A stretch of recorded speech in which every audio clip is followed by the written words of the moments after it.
because this administration wants to reopen the government. We don't want to see people laid off. But unfortunately, if this shutdown continues, layoffs are going to be an unfortunate consequence of that. Is there a timing for when that would happen? Well, look, we'll see how the vote goes tonight. And can you confirm, is the White House floating a proposal to cap Obamacare subsidies by denying them to new enrollees? I have not seen a proposal like that. Emily. Thanks, Caroline. The president said yesterday he was considering a phase 2 approach to Venezuela. Is the president considering U.S. boots on the ground or any kind of support of overthrowing Maduro? I won't get into any specific proposals that are being considered by the president and his national security team, but I think we've been pretty transparent and clear in the administration's view of the illegitimate Maduro regime, and the president has taken very unprecedented, tough action to end the illegal trafficking of illicit drugs into our country from Maduro's illegitimate regime. Caroline. Danny, go ahead. Thanks, Caroline. The French government has collapsed again for the fourth time in a year.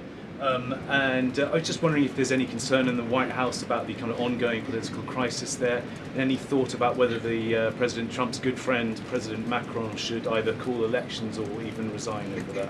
Well, I can tell you the White House and the National Security Council are very much aware of this situation, but I think it would be imprudent of me to weigh in on French internal politics from the podium, so I will reserve comment on that. Behind you, yes. What is President Trump's expectations for talks today and I guess this week in Egypt?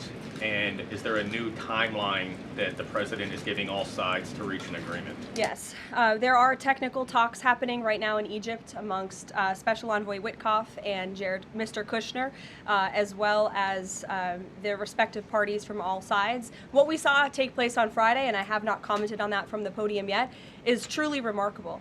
You've seen all sides of this conflict agree that this war needs to end and agree to the 20-point framework that President Trump proposed. It's an incredible achievement, and the administration is working very hard to move the ball forward as quickly as we can. The president wants to see a ceasefire. He wants to see the hostages released, and the technical teams are discussing that as we speak to ensure that the environment is perfect to release those hostages. They're going over the lists of both the Israeli hostages and also the political prisoners who will be released, and those talks are underway, and the president is very much on the ball and is being apprised of this situation. The president has given a Sunday evening deadline. Obviously, the negotiations have extended that, I imagine. What is that new deadline? Does the president have a time frame in mind to see this phase implemented?